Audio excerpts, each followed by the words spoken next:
Welcome, everyone, to the Bold Inventor Show. I'm your host, JD Hubener, with my trusty co-host, Matt Colsap, today. What's going on, everyone? Hey.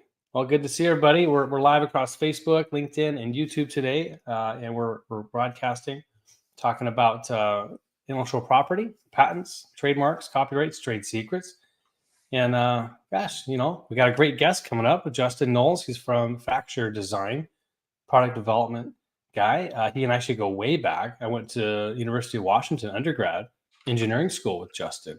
We Cool. graduated together with in our industrial engineering degree. He went on to actually do more engineering than I did, as you could imagine, and still does a lot of that work with design. So I'm really fascinated to have him go over his background and what led him to found Facture. Cool. I'm in. So have him on. How's your spring going there, Matt? Good, man. Just busy. Doing a bunch of litigation lately, which is different. I don't, actively try to do litigation, but for clients that, show up on a doorstep, we'll do it. Yes. Yeah, that's been interesting. So working on another UDRP case, which is a uniform domain resolution procedure. Basically, if somebody tries to grab someone's domain because they're, acting in bad faith and they have a registered trademark. So working on that right now, and then a bunch of other litigation at TTAB. Got it.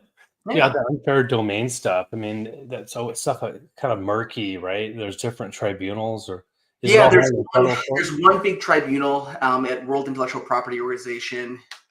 So they have like a panel basically of judges that oversee these international cases essentially. So right now I have a client here in the United States who's got a domain that they don't use, but they're not infringing anyone else's trademark. And a company from Singapore who's trying to get the domain from them via UDRP. Got it. And they're doing that because they tried to buy it from my client. My client doesn't want to sell. So. Okay. Yeah. It's a free market. Absolutely. Yeah. Interesting. Well, it's cool that there's a single body. Are they, in essence, like as comparison to the USPTO, are they quicker to respond? Yes. Very, very much so. Generally speaking, like I'm working on a response right now. We'll get it submitted probably end of the week. And then we should hear from the USPTO in about a month, or not the USPTO. We should hear from WIPO in about a month. Yeah, it's rare you hear that. We'll hear from the USPTO in a month. It's never, not anymore. A few or several months. Yes. The quickest that I hear back from the USPTO is about 3 months on anything these days. Got it. Well, for those that are joining us for the first time, Matt and I are both attorneys. I put the legal notice up there that we're not going to be giving you any legal advice by joining us. There's no attorney-client privilege for this broadcast. We're live across Facebook, LinkedIn, YouTube. So feel free to share any questions you've got about the process. Hypotheticals are really good, and we'll put you to the front of the line if you're watching live, and want to reward you for that. So feel free to ask questions of myself, Matt, or our guest once he gets on, and we'll put you to the top of the list. We did have a few questions that came in over the week. Matt and I'll go through those in about 5-10 minutes here, and then jump to our interview. So here I'm gonna jump in. This one's on patents and about IP brokering. Seems to be kind of the hot topic. Cool. Bold Patents is offering an IP brokering service. We've done that for a couple of years, and so I'm personally taking that on. It's been really interesting doing that, working with clients, helping them find deals. It's challenging, but it's going to be quite rewarding getting those first couple bites. This question is, I'm shopping some patents around and spoke to a broker. I'm not entirely sure the patents are worth anything, so I'm surprised they're interested in working on a success fee only. I did provide some potential risk infringement research with my information package. Anyway, do these sort of companies just pretty much take anything they can get and try to sell it? Are they only taking things that they have some minor possibility of truly selling? So, I obviously can't speak for other companies. I can just sort of make my hunch and my guesses here. Sure. Now, if you're not paying out of pocket, if you're paying zero, fees, and as a commission only, I'm guessing that they'll probably, have a sizable commission, and I've seen a lot of different varying rates on this. So you have to be careful in terms of what you're agreeing to. If you lock yourself into a brokering agreement, some of the agreements could say, hey, if any success happens between while we're engaged, we are owed revenues, right? And that kind of in a way might box yourself out. Like if you are an entrepreneur and want to go find a deal on your own, you should be able to carve that out of the contract. In other words, they shouldn't be able to reap the benefits or get financially rewarded on a commission basis if you went and found that deal. So make sure you look into that. That's one of the big cautions, I think. Maybe look at reviews, vet them out. I have a, bit of a bias toward, if you're going to hire someone, if you can find someone that's also a patent attorney that understands the IP underlying, what's being brokered, is very helpful. So someone who's just on the business side, doesn't have the legal background to really discuss professionally what the IP is, could be a potential downside. Matt, anything you'd add on that? No, it's really a specialty thing, and I know you have a lot of experience with it as opposed to me. I definitely, if you're going to go through a broker, like anything, talk to at least 3 different companies before you Great pick, advice. right? Yeah, totally. Really, really good though. All right. So let's do one on the trademark side here. Great. The quick question is this extortion by an attorney? It's not an attorney. If it's extortion by an attorney, it's not an attorney. Okay, there you go. Yeah, not anymore. Let's okay, 2016, we're going back. I applied for a trademark for a logo I designed with my brother. My app got denied.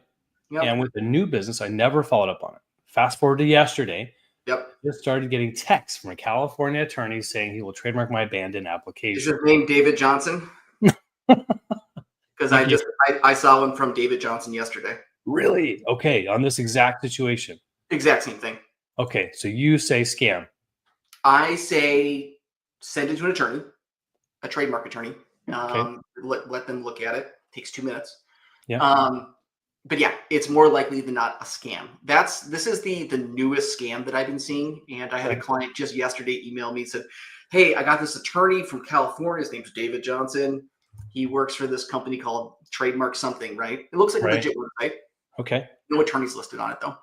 And he keeps texting me about my trademark. Has it been abandoned? Which it was, 5 years ago or whatever. Right. Register it. And he's saying that he can now register the trademark because my attorney filed it incorrectly. Wow. Nonsense. Yeah. So, I mean, my initial reaction to this, this is the first time I've seen a attorney texting a client, a represented client. Yeah. And so I looked into it. It's not an attorney. What it is somebody pretending to be this attorney registered in California. Interesting. So it's obviously unfair practice of law, all sorts of red flags around, an individual. A ton of red flags. Yeah. If this was an actual attorney, I'd be all over him, right? Yeah. But it's not.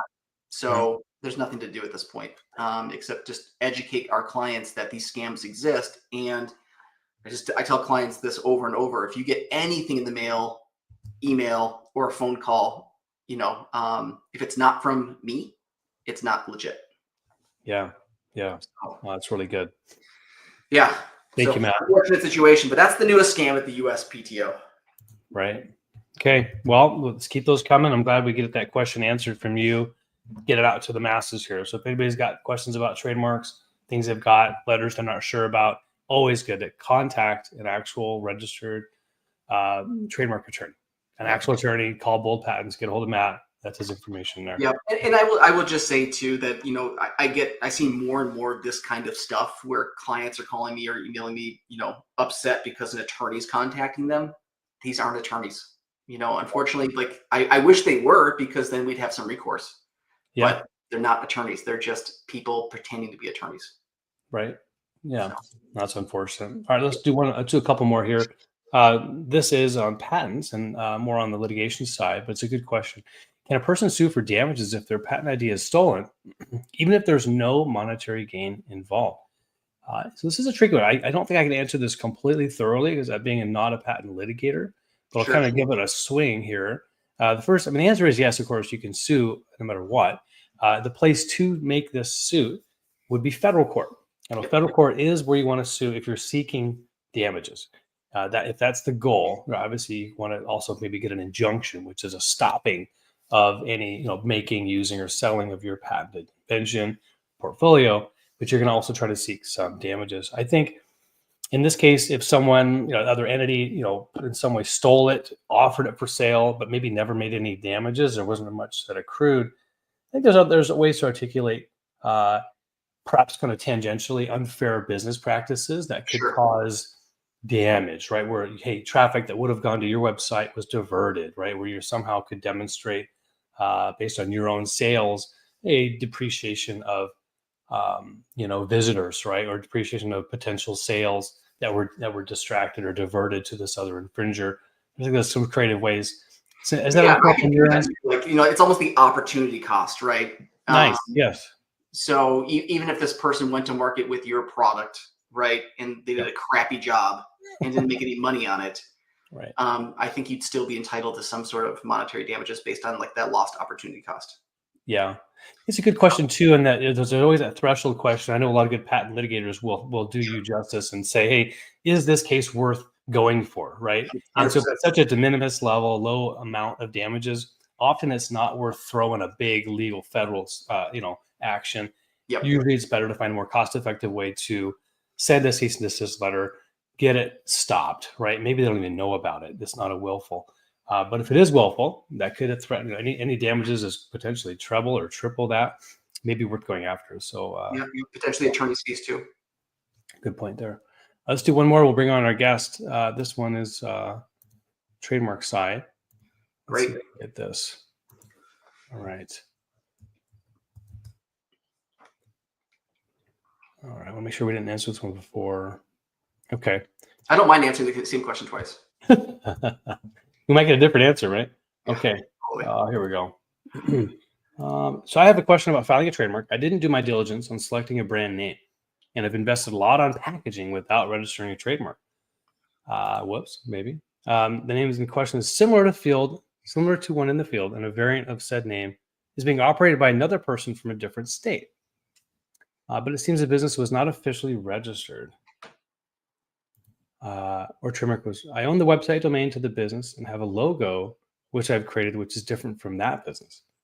What potential problems might we face moving forward? Yeah, good question. So it seems like this individual thinks that there is a likelihood of confusion between its junior product or services and a senior user. Right. So in that particular situation, talking with a business or a trademark attorney can help you evaluate your business risk. This is not uncommon. This I would say is 25% of our clients. They're in a situation where they have a brand and we look at the USPTO and we think, yeah, we can register this. We look for common law usage or unregistered use out in the wild in the United States, and we find something. Okay. Well, then we need to take a look at that company, see when they first started using the brand, see if there's really a likelihood of confusion between our application and their use of the trademark. And then we make a business decision, right? There's some risk here, but we think that we want to keep the brand and we're going to file the trademark because first in time, first in right. At least we're in line at the USPTO. And if for whatever reason they try to cancel our trademark or come after us at some point in the future, at least we have the trademark application or registration that we can use as leverage during negotiations. Right. So Got it. So the hope that they won't. What's that? So is the hope that they maybe won't notice it or won't care about your federal registration? Yeah. Maybe, So I always tell clients, if we're going to apply for the trademark application, just know that we're never going to use this trademark to enforce it against that third party. We're just going to let them be, right? Anyone who comes after us, we can enforce the trademark, but not these folks. But the idea is that if we have the registration, at least then we're in the driver's seat. So at that, if they want to cancel the trademark in the first 5 years of our registration, we at least have some sort of strategic positioning there where we can leverage our trademark registration for maybe like a consent agreement or coexistence agreement, work towards settlement. Whereas if we're coming in behind the 8 ball, there's no reason for them to play nice with us. Got it. So this person who's invested money in packaging, website marketing, they're not necessarily dead in the water. This is fairly common to whether you can go ahead and move forward to get the registration done, just knowing that there's a level of risk. It's the exact same situation I talked to a client about on Monday. Okay. Exact same situation. They're on the West Coast. This other company's on the East Coast. They're doing something very similar between the two. But this East Coast company that's been around for a year hasn't filed the trademark application. So my client has already invested a lot of money working with one of our partners. So at this point, we're moving forward. That's great. Good. Well, thank you, Matt. Great answer. And for those out there watching, again, you're welcome to ask any question you want as we go through the broadcast. If you forgot to ask, now's the time to do it. Well, we are at the time we're bringing on our guest. I'm excited to bring on Justin Knowles. Welcome to the Bold Inventor Show. Hello, how's it going? Hey, Justin. Hey, great to have you. Thanks for making time. I know you're a busy guy. Love to hear, kind of where things went. I know you and I went to school together back at the University of Washington and engineering, and we touched base a few times. But walk us through your background and how you got started with Facture. Yeah, perfect. Yeah. Also, Justin, just to butt in here before we get started. Great mustache. Really nice mustache. It's the only facial hair I can successfully grow. You too? So yeah, we're mustache. All right, sorry. Back to the regular scheduled program. Yeah, I can do sort of high level background. I went to engineering school with JD. Always was playing with CAD and Legos as a kid, and becoming an engineer was pretty natural for me. And so after school, while JD went and did the law MBA pathway, I went and worked in manufacturing for a number of years. After a couple of years, ended up doing a startup in the outdoor product space, and we successfully scaled the company to the point of having it be acquired by Leatherman. It was a pocket tool, sort of sport-specific pocket tool company. And after that experience, kind of looked at what part of that building a company I enjoyed the most, and the design aspect was certainly much more interesting than manufacturing.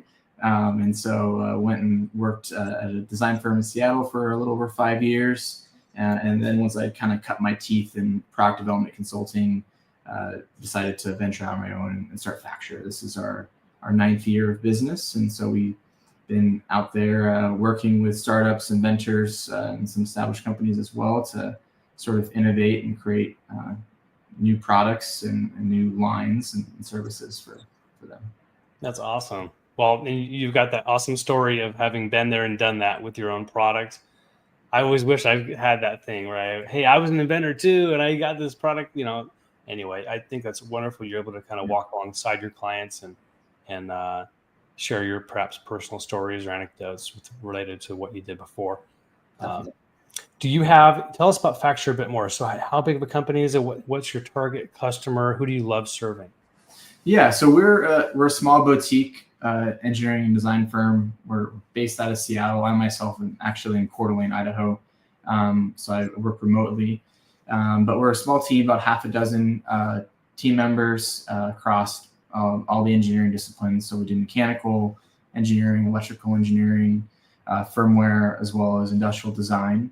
And then I kind of bring a bit of the entrepreneurial spirit as well. So we're able to kind of meld all that together and work with our clients that are typically startups that are kind of at the seed stage, or maybe even seed, or inventors that have sort of prototyped or maybe patented an ideas and taken as far as they can, realize they need somebody with some extra expertise in design or engineering or manufacturing or some combination of those. Very cool. Justin, great website. I'm just taking a look at it, and it is clean and slick and gives you all the information you would want and nothing more. I love it. Yeah, thanks.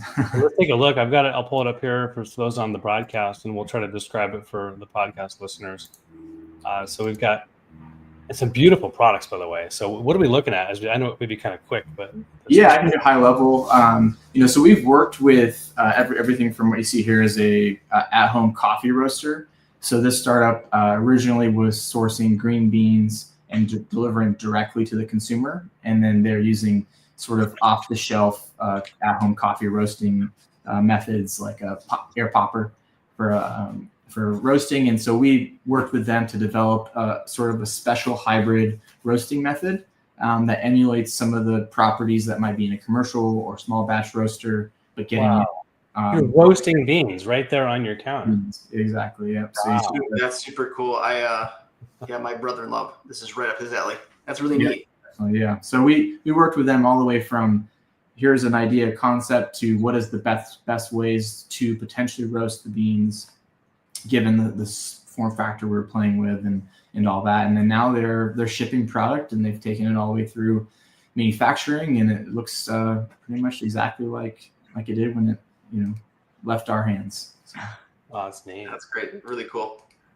I hope that did they have patent protection on some or part of this utility? I believe there's quite a few varying patents. There's some unique things that it does in terms of detecting when the beans first crack and how it adjusts the profile of heating and cooling and the agitation. We have a hybrid sort of unique roasting method that's kind of in between two different methods that people use for roasting coffee beans. So there are some patents that I think are pending and maybe some that are awarded so far.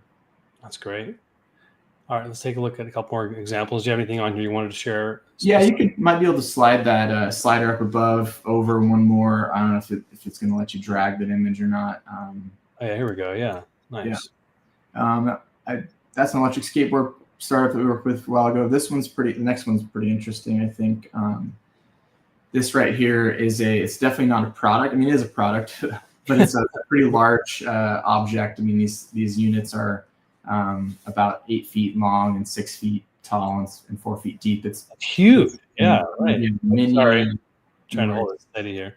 Yeah, it's like a mini vertical wind turbine setup that's meant to go like in the built environment. So like as a wall or in the facade of a building or whatever.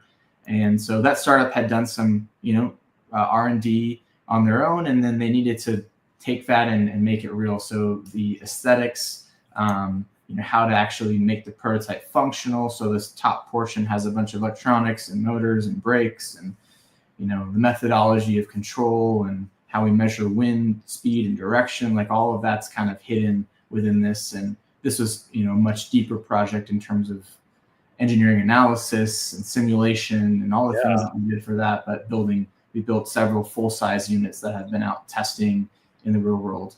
So that's fantastic. Well, cool. Well, I'm having trouble holding the screen steady here, but we could stop sharing on that. But some of these just look incredible. And so nice photography.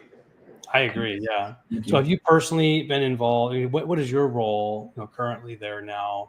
How do you, what gets you excited about, that working with each client? Yeah, I think at the end of the day, what I'm most excited about is helping entrepreneurs. And I've been there and done this and, succeed successfully and unsuccessfully many times. And I've just worked on so many projects that I think what I have a passion for is seeing founders go from their idea to something that is real. And then from there, helping them as best we can. Obviously, we don't do like the business, oversight and distribution and marketing and stuff, but we try to get them as best set up to be successful with the product itself. And so that's what drives me and I think drives our team is that we want our clients to be successful. We want to create the best product that, from whatever standpoint that is, from lowest cost or best user experience or what have you, and create that value for the founder. That's kind of our primary driver. Hey, Justin, we got a question from our audience. So first of all, Jonathan says a lot of this is beautiful, and he's a fellow designer out there too. So good comments. And Larry had a question, Larry Breitbarth. Curious about your revenue model at Facture. Do you participate in the ownership of companies that you're helping? Yeah, that's a good question. We get asked this quite a bit, and we do have some positions, or we do take some non-traditional sort of, instead of a service-based model where we're time and materials, we may do something alternative. That's sort of one of the benefits of working with a boutique firm like us. But I'd say it's more the exception than the rule. There's certain opportunities or projects where we see, we're a way that we can assist more than typical. So that could be me doing some business advising or strategic advising. It might be that there's certain parts of our network that could be really valuable, or it might just be to like bring costs down. We might take an equity stake in a startup or with an invention. But I would say it's pretty rare. But when we see certain things pop up that are exciting, then we will make an offer in that sort of realm. So. Got it. Yeah. Anybody looking to hire you should expect fee for service. Correct. Yeah. Right. Yeah, we're very much sort of an hourly time and materials. I think with the type of work we do, everything's so varied. Like we get started on a project and we uncover an unknown, or things change or what have you. So we do generally create really detailed sort of high-low estimates for the tasks, and then we manage to a budget, all that sort of thing. But it's we're not a fixed fee model. It's very much time materials. That's great. That makes sense to me. That you got bigger projects. We work flat fee for clients here at the firm, but that's because it's we're baking the same type of cookie. A patent, a trademark. Whereas you guys are busy with a whole bunch of different kinds of projects, big, small, and everything in between. Makes sense. Yeah, I mean, there are some situations where we'll flat fee sort of what we call workshop, which is the very beginning of the project. If there's just a lot of disparate ideas and thoughts, and we're trying to figure out what this product might be, we will sort of package that into a half day or full day sort of engagement workshop and try to get something tangible quickly. But yeah, after that, it's very hard to dial in what we're actually doing on the project. Yeah, I get that. On that topic of kind of working with a client at that early stage, is something I've always kind of been fascinated about with designers is I imagine some of that you are co-inventing. You're coming up with new ideas, new versions. Have you ever been named as an inventor on some of your clients' products? Yeah, definitely. Yeah. So I don't know the exact count, but there's definitely probably a couple dozen that I've been involved with, whether they've pursued it all the way and secured it. That hasn't always happened, but definitely lots of clients will, work with us to develop and generate some IP where we might say there's some opportunities here. We're not patent experts, that's you guys, but we'll at least look at, what we can find and maybe just even think just broadly, here's an approach that might be different. It is sort of one thing that I think we're good at. We've had a handful of clients recently come to us where we helped create sort of what we call an IP moat around their product, because maybe it's very similar to other products that are on the market already, but how do we differentiate in a way that they could, increase the value of their company or have a differentiator, and how to figure that out, whether it's the roasting methodology or how to measure some other thing on the product. Yeah, that's a good question, Justin. When you're working with a client, I think I know the answer to this one, but when you're working with a client and they have an idea for an invention, are you going to look at previous patent applications just to better understand how the technology works and how other folks are using similar technology? Yeah, definitely. I think it varies. There's sort of two approaches for design. We can clean sheet design where we sort of don't look intentionally because we don't want to create a conflict. And there's other situations where they've come to us and said, we think there's this existing patent. And you need to be aware of it. So, for example, Earth, this is a company we've been working with for a couple of years. They came to us with the patents that their competitors had and said, we need to consider all of this as we develop our own sort of proprietary process. So it just varies. I think for the average inventor, we will do a little bit of searching. I think during an initial engagement, even just a sales call, I love just looking things up and seeing what's available, and often that can kind of steer the conversation where maybe they need to go talk to JD on whether there's a freedom to operate, is there room to innovate or do things in the space, or we may say this is we don't see a way around this and it's not a good opportunity for us to work together. JD, you hear this guy talking about freedom to operate and all that stuff? Yeah, he's in the know. I mean, he's IP moat. Definitely in the know. Very much in the know. Yeah. So it seems like intellectual property is definitely a part of your delivery, and it's kind of baked in. You're kind of in terms of how you speak to and might mention or flag certain issues to send them out.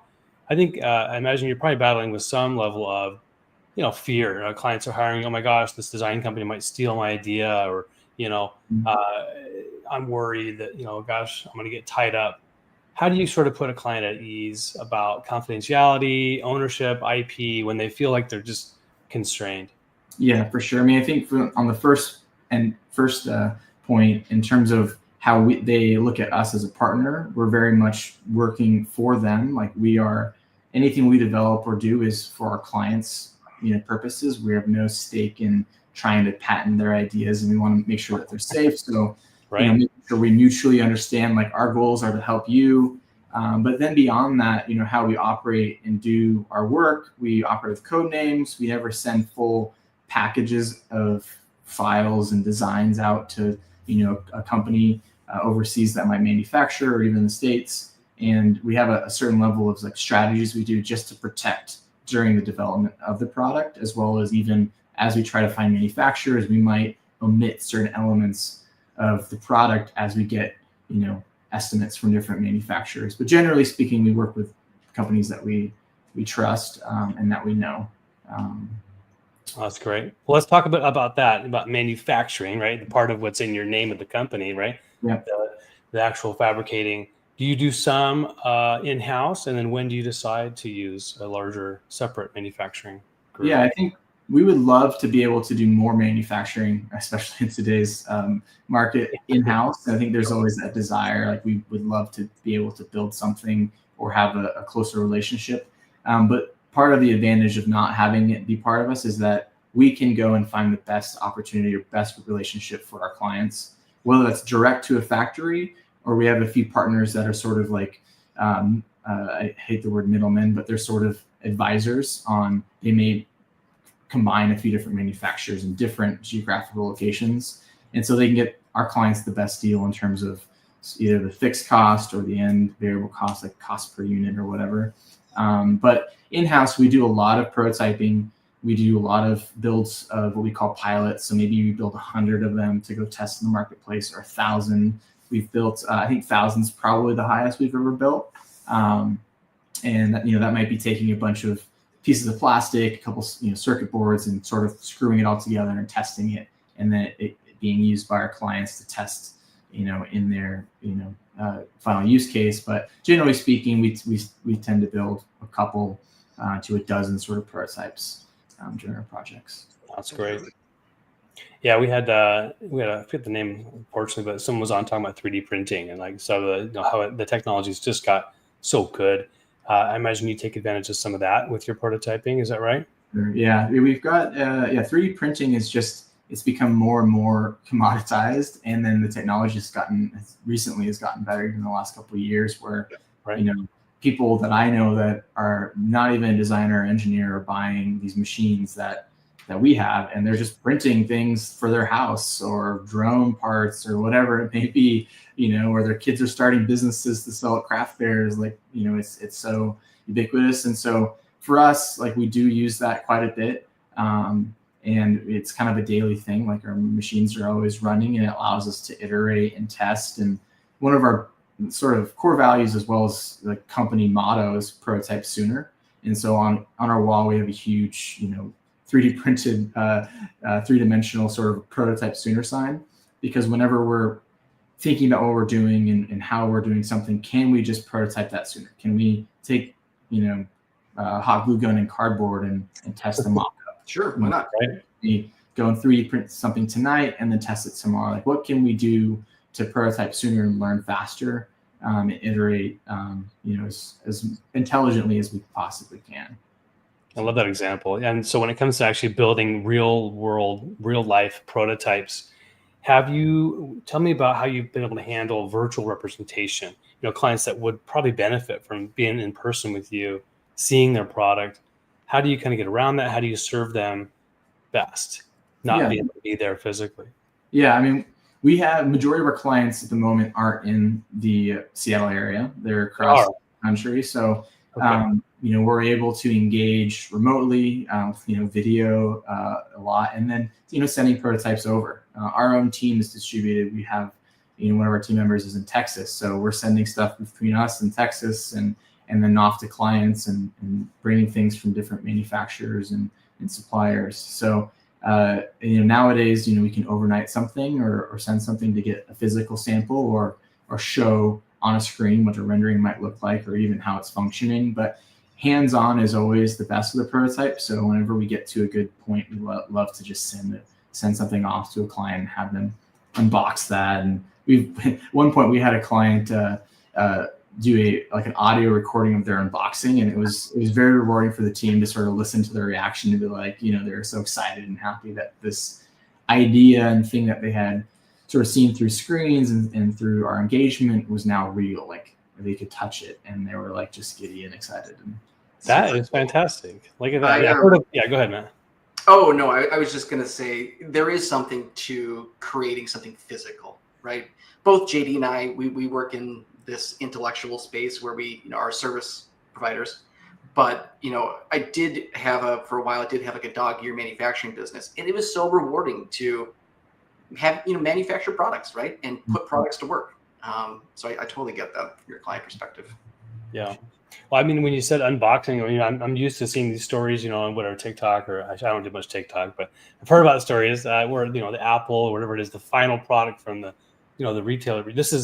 You're the designer shipping a package to your client, right? That's pretty amazing. So sounds like you take really special care of your clients. Just in that story, I was able to gather how personal this service is to you and your team.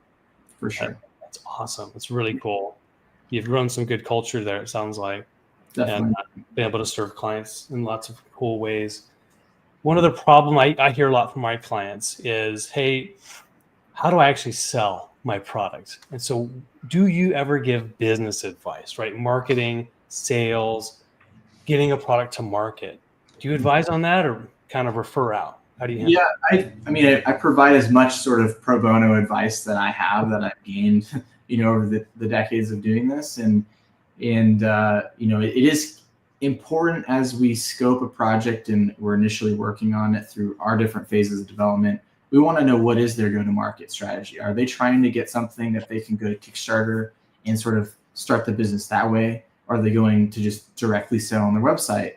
Or are they going to go try to get the product into Target or into Costco? And so all of those things actually have important ramifications on the product when it comes to certifications and testing. What markets are they going to sell? Are they going to sell in Europe, just North America? All those things really are important for us to define even the detailed requirements on, what components can go on the PCB and how we test it. But in terms of the actual end, selling, every business is very different. I do have active experience with some of the startups I work with and them selling their products online and knowing how they're marketing and handling all of that. And so we can give some general advice of maybe you shouldn't go and try to sell this through Target right now. Let's wait until you're getting these by the container load before you move to that. But high level, strategically thinking about how you might sell it, as well as considering the cost. And so like when you sell something into retail, most retailers want what they call keystone pricing, like 50% margins. Yep. Unless it's higher end product, sometimes they can decrease it. A company, the wholesaler like Costco may require less margin, but they're requiring a little bit more in terms of the value proposition of maybe you see those double packs or triple packs of products or what have you. And so thinking through those things and trying to make sure, like if the product is, you want to sell it for $100, you might have to wholesale it for 50, but if you have a distributor in there, you're going to lose some additional money and it's going to cost this much. Like, how do you break down and figure out what margin you have to play with, and then ensure that this can be a successful venture? I love that, Justin. I think that was gold. That's gold. Right? Exactly. And I think if I'm hearing you correctly, what you're saying is you need to have a business plan. Right? When you go into something like this, you need to have a business plan because you need to have an understanding of all the variables that are going to go into that landed cost and the price to the consumer and what you're going to be left with at the end of the day. Sure. Another thing that I thought was really clever that you said was, thinking about the use case or where this product's going to be sold. Is it going to be in store on the shelf? Is it going to be hanging, on an end cap? Or is it going to be sold direct to consumer from Amazon? Right? And all those different products, placements typically are going to have different product packaging associated with them. Right. And so that's something that I find, is important for clients to understand, is that, really understand your go-to-market strategy, who you're selling to, where you're going to sell it, how you're going to sell it, and then make sure that your packaging is commensurate with that application. For sure. Another thing too, when it comes to packaging, if you're going to be shipping in case packs to a distribution center, Amazon, for example, got to think about that stuff early in terms of how you're going to optimize that case pack. What size is my product packaging? How many can I fit into a case that I'm shipping into Amazon? Really good stuff. Yeah, there's a lot. There's almost a science to just that, like 100% per carton, and how that's going to be distributed and handled, and is the product is sold on Amazon, nobody's buying it for the packaging, right? So founder may really love and want to have packaging that's like Apple product, but if they're never going to have it on the store shelf and they're just starting out, that might not be the best approach. I mean, there is some benefit. Everybody loves, at least if they're Apple fans, opening an Apple product. Like taking off the plastic, opening the box, all that's great. And out of the box, like that experience helps portray the brand of Apple as this higher end electronics manufacturer. But at the end of the day, as a startup or as an inventor, you're getting your first thing out there, they're not buying it because of the packaging. They're buying it because they want that product. And so can you make the product a little bit better by not investing $10 in a box? Like all those things do make a massive impact. Super important. Shipping, really important too. I don't know if you guys have shipped anything lately, but it's expensive. And if it's over a certain length, it's crazy expensive. For sure. A client ran into this a couple of years ago. They manufactured like children's-sized kayaks. Well, turns out they were like 2 inches too long to ship into Amazon's distribution center network using traditional like mail, right? So now they have to ship everything on pallets, which is, as you can imagine, LTL, less than load. Freight costs are insanely expensive. So something definitely to consider. Definitely. Yeah. Well, you dropped some major gold nuggets, Justin. So it's kind of like this idea. It's not, hey, I got this cool thing designed. Now I'm ready to figure out how I'm going to sell it. It's no. If you did it right, you designed it knowing ahead of time how you're going to sell it. Knowing, doing the best you can in terms of making sure you're going to have margin, making sure it's going to be the right size, like Matt just said. So it's you really do have to talk about that business plan. It's how you're going to sell up front if you did it right. So a lot does come on your shoulders, sounds like, in terms of especially at the beginning of a project. Yeah. I often find myself, Justin, probably in a similar situation to you when I'm advising clients, about their trademark, about their branding. They have a lot of questions about the nuts and bolts of running a business, right? How do I register on Amazon? Who can I talk to about, manufacturing, or working with this design firm and they say that they own the trademark, or, whatever. Yeah. It's just, I know that at the end of the day, like you and I have our expertise and, we're good at what we do, but, there's so much more to our roles as, attorneys and, designers, right? We're there to educate and be a resource for our clients. Definitely. Okay, so we talked patents a bit. Let's jump to trademarks a little bit. So when do those questions start coming up for your clients, or when do you maybe raise the flag for them and say, hey, you know what? Maybe you should start thinking about the name, make sure it's not going to be conflicting, perhaps talking with a trademark attorney. Yeah, definitely. I think that it doesn't happen as often as just the general, design, patent, utility patent conversation. But when we start thinking about how we're going to apply the logo, sometimes we ask, well, do you have a trademark? Or they may say I trade registered or self trademarked or whatever. And it can get tricky because when you're paying money to get that logo, like say it's being molded into the plastic of the product, like you're sort of spending money and every product out is going to have that on there. And so to change it is not cheap and not, timely. And so, we'll often ask, like, do you have a trademark for this? Or we really advise that you go and secure that. Or maybe we don't mold it into the product. We use like a pad print or laser etch or a sticker or something else until you have that secured in case something happens. But by and large, I think that's usually an afterthought for a lot of our clients. But generally speaking, like getting names, and we'll be, we like to give sometimes unsolicited feedback on the product names. There's times where we've came up with the product and brand name for our clients, just sort of like off the cuff. We're like, oh, here's an idea, as they're and they've run with it. But generally speaking, I think the main thing to be cautious of is just how you're applying that to the packaging or the product, and making sure you're not creating risks for yourself later where you have a bunch of inventory that cannot be sold. Really smart. That's great. Yeah, one topic in terms of marking products, I always think about marking patent pending or with the U.S. patent number. I imagine that's part of your process. Anything to mention there specific to your clients and the way you handle that? Yeah, definitely. I think patent pending it does carry some weight in on the product. I think often the timeline, as you guys know, for obtaining a patent can be quite long. And so at least putting patent pending, it gives potential competitors a sort of like at least a pause, like, oh, I need to see what is patented if they can't see if it's published or not. You might even give them cautious, like if it says patent pending and it's an unpublished application, they may even just say we shouldn't even venture into this until we see that patented, and that gives you a little bit of a protection, buffer, if you will. But yeah, adding patent pending onto the logo, mark, or in the area, or under the product, or on the label, or whatever it may be, is certainly something we suggest when possible.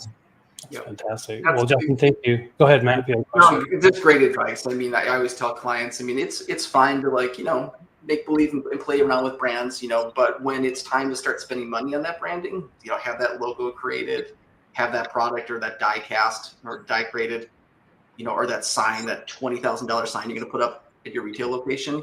And we got to have that trademark dialed in before then. For sure. Yeah.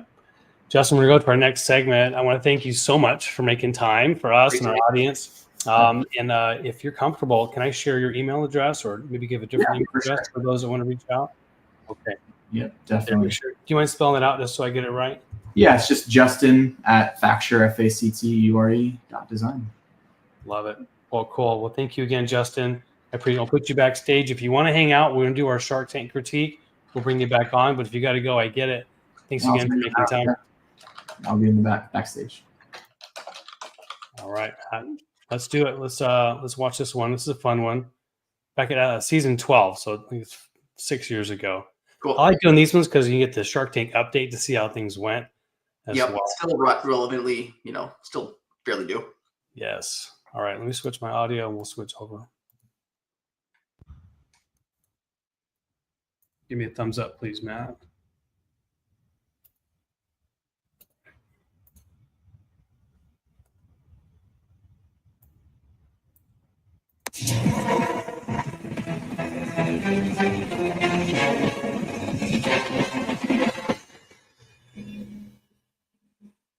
Adam Cookson. Hi, I'm Craig Beinecke. We're from Denver, Colorado. Our company is TechTry. We're seeking $500,000 in exchange for 5% of our company. Sharks, this toilet stands before you today guilty of a terrible crime. Murder. That's right. This porcelain perpetrator is the #1 reason people lose phones to water damage. It doesn't stop there. Toilets, swimming pools, washing machines. Each year in the US, these kill 22 million phones with water damage. We've invented a machine that can bring phones, tablets, laptops, watches, basically anything that fits in the chamber back to life. It's not magic. It's science.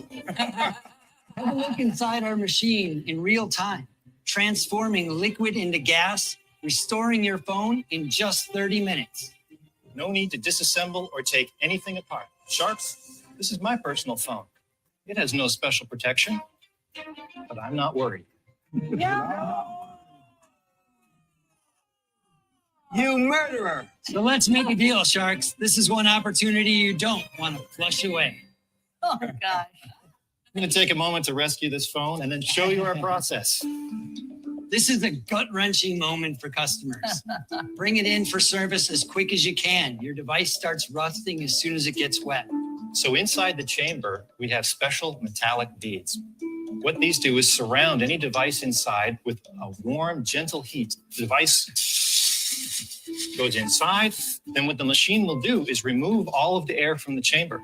And the combination of that plus the gentle heat turns all the liquid into gas. It makes it leave the phone instantly. Interesting.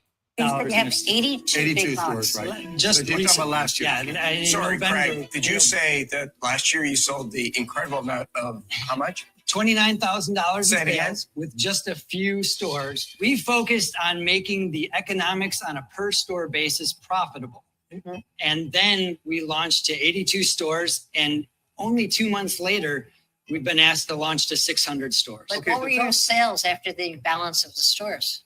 This year, we're on track with the expansion to hit $650,000. So you go to a store and you say, put this in for free, or do they pay you? Oh, you don't pay unless it works. They'll charge the customer $69 for a phone. $69 is expensive. How much does it cost to make one?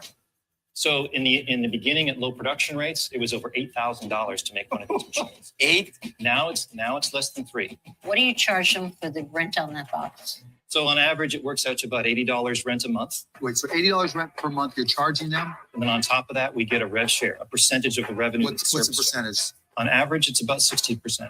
So in order to do all this, you had to have raised a bunch of capital. We've raised 2.2 million so far. Wow. Wow. And what was the value of the company? Guys, thank you so much. Thank you. Right now, you asked for 500. That's the deal. So they did get a deal from Kevin. He offered, and so that's in 2018. And they took on, and that did get funded according to the research. That was in 2018. So 2019, they raised another $3 million, and then another 1.5 in 2020. So as of June 2022, they had over 600 Staples stores. They were in machines in their store at about $1 million annual revenue. But in 2023, unfortunately, they went down to just 2 locations in Florida and in Hawaii. So it seems like they've kind of dried up. They did secure a patent. I wanted to show that off really quick, Matt. It's a utility patent. And I thought it was well done, but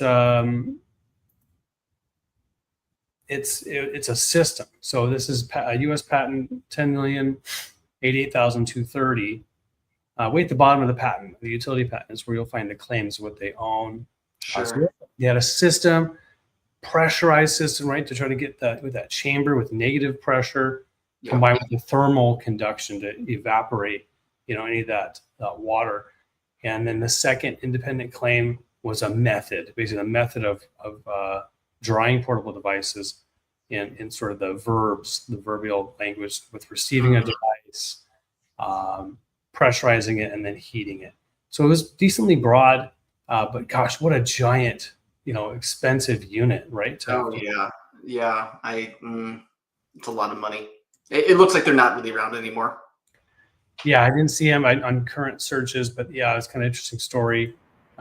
What's your take on the product there, Justin? I think that they were trying to solve a problem that many people have experienced. I don't know that their solution was necessarily the right, approach. I mean, certainly technology-wise may be okay, but it was huge, expensive, and then that kind of the capital equipment cost probably forced them to that model that they're doing of renting the machine, leasing the machines, and rev sharing. And that if you can't get the right traction, even if you have 600 Staples stores, it's just not going to survive. So it's an interesting product for sure. Yeah, Lori, we didn't have time to watch the whole pitch. Obviously, you can't do that. But Lori did ask about, hey, why aren't you doing it online where someone just ships their phone to you? But to me, that seems so cumbersome. You're shipping a wet device that is like, unlikely, an increasing level of chances of it not coming back. Yeah. And I think even then, on top of that, you correct me if I'm wrong, guys, I think a lot of these phone manufacturers have made their devices water resistant. Yeah. It's been a recent adaptation.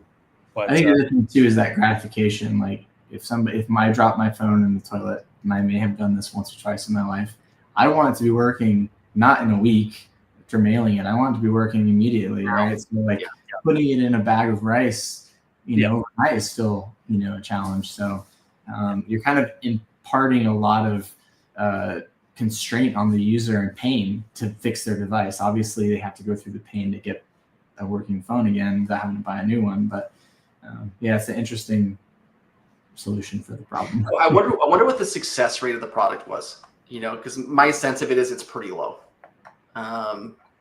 Yeah, you think so? Interesting. So. They didn't ask. I don't think that I tried watching it. That's a great question. You'd assume they do some testing that's really involved. I mean, all those metal balls. Oh my gosh. So let's say these guys came to you in 2017, Justin. They're like, hey, here's our idea. I mean, obviously, hindsight is 2020. But thinking back, how would you kind of help them think it through? Would you kind of help me understand that?